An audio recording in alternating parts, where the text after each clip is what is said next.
day's going well. So I've never done a Q&A video on my channel before, and I thought this would be fun. Huge thank you to everyone who asked me questions on my Instagram story. So let's get into the questions. The first one is from Sean Adenenji. I think that's how you say it.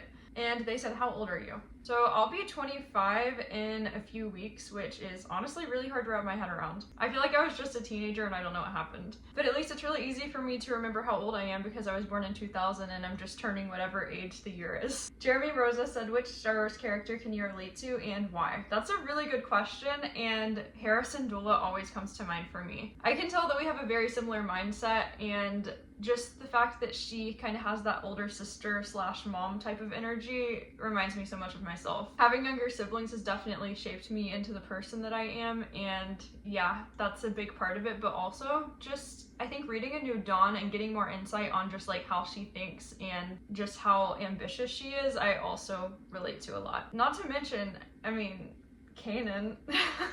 Alan Films asked, favorite Marvel movie of all time? I feel like I have a lot of favorite Marvel movies, so it's hard to choose just one. I definitely think Spider-Man Homecoming is a big comfort movie for me, and I've seen that movie so many times, but also just the whole Spider-Man trilogy, the Captain America trilogy, and the Guardians of the Galaxy trilogies. Those are my absolute favorites. I always loved the Spider-Man movies growing up, but Guardians of the Galaxy is what got me into like the MCU. So the next question is from Kraken Nate, and they asked, what is your type, Blaine? I'd say I have less of a like physical type and more of a like emotional type. My past relationships have taught me a lot about what I actually need in a partner, and I really hope to find a guy who is loyal and caring and compassionate, and also having a good sense of humor is so important. Like, life's gonna be stressful and have a lot of difficult moments, but if you can have someone who laughs with you, that is so important. But yeah, finding a guy who can be my best friend but also my partner is definitely my goal. Samshock924 asked, how long have you had your YouTube channel?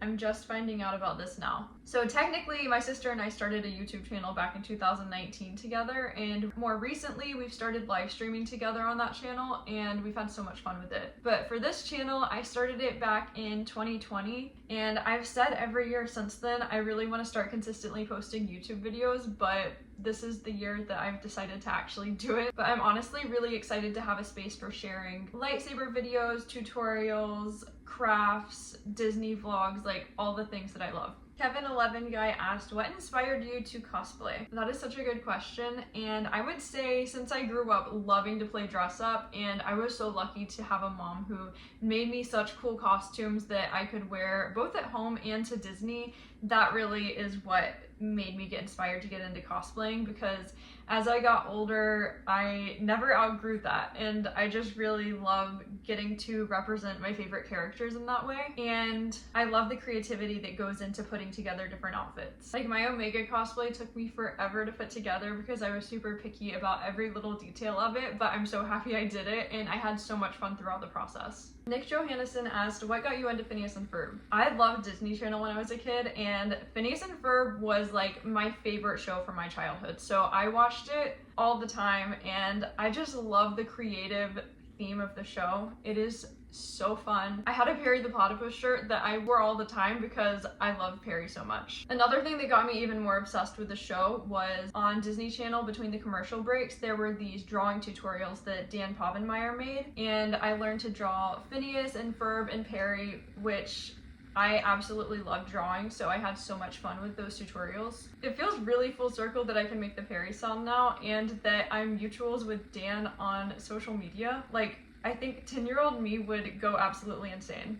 Zach asked, how do you do the platypus sound? I've had this question so many times in the past few months, and I would love to make a tutorial video with my sister because she's the one who taught me how to do it, so I think I should make that video next. Mattis the Cactus asked, what do you do for fun? So ideally, my favorite thing to do for fun is go to Disney. I absolutely love going to the parks with my family and doing the rides, but also trying different gluten-free foods that they have there. Since I eat gluten-free, it's really nice that they're so accommodating of allergies, and I just love trying different food offerings that they have throughout the year.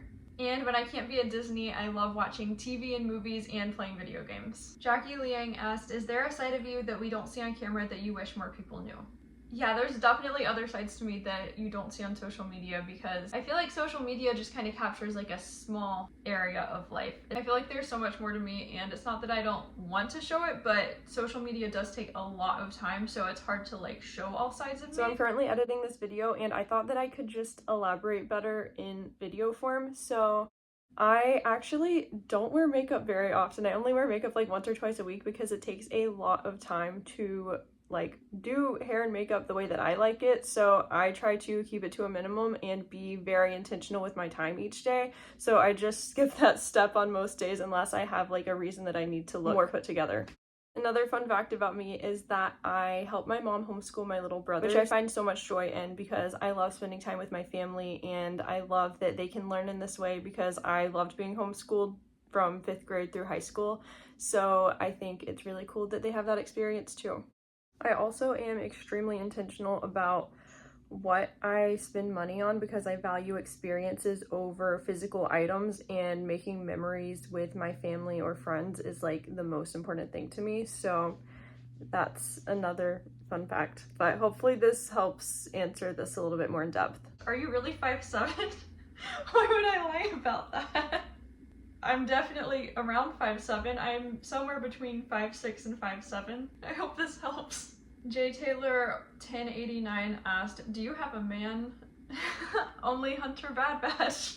But no, I do not. I've been single for a few years now, and honestly I feel like that's been really nice because I've been able to truly focus on myself and the kind of future that I want. But of course I really hope to meet the right person at the right time. Ooh, this is such a good question. Star Wars Slug asked, what are 3 lessons that you learned from the masterpiece known as The Bad Batch? I feel like there are countless lessons in The Bad Batch, and I genuinely think that The Bad Batch has made a lasting impression on my life and shaped me into the person that I am, which sounds crazy because it's an animated Star Wars show, but like it literally changed my life. I would say that the biggest thing overall has been to feel confident in the ways that I'm different, because those are the things that make you unique. Oh, I can't believe I'm getting emotional over this, except I kind of can't. So yeah, there are definitely things about me that I feel like I've been picked on for in the past but are celebrated in the show, and it's like taught me to embrace those things because they're some of the best things about me. Second, completely different. My sister and I talk about all the time. I feel like they've taught me so much about the type of relationship that I hope to find someday and the qualities that I look for in a partner. Like my teenage brother, who is very honest about everything all the time, has literally looked at me and said, I'm so glad you got into the Bad Batch because you stopped wasting time on men who didn't deserve it. And I would say the third lesson is the value of animation. Like, Bad Batch is ultimately what got me really into Clone Wars and Star Wars Rebels, and I feel like those stories in Star Wars are some of the most meaningful ones, and I'm so glad that the Bad Batch kind of led me on that path to appreciating those. How would you say this? I think Ronishes?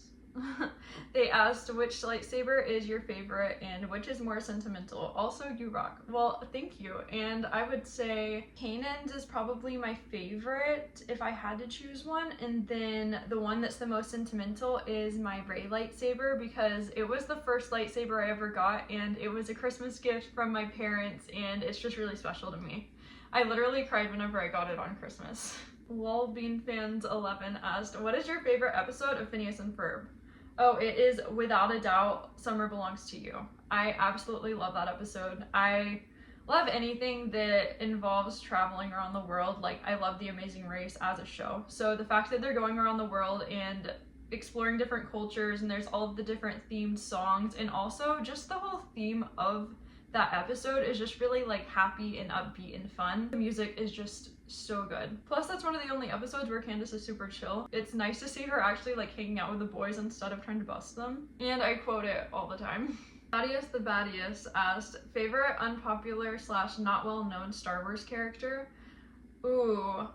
Anytime anyone asks this, I think of Sue from Clone Wars. I think she's so cool. She is an awesome mom, she's a total baddie, and she married a clone. I mean, she's living the dream. GuySwift084 asked, do you like Taylor Swift? If yes, what's your top 5 songs and albums by her. I love Taylor Swift so much. I went to her Fearless tour way back, whatever year that was. I can't even remember, but it was a long time ago. I absolutely love her music. I've literally grown up with it. I've been a fan since her debut album, so I feel like the different eras kind of reflect different times of my life. Some of my favorite songs that come to mind are definitely The Best Day and Never Grow Up. I love both of those.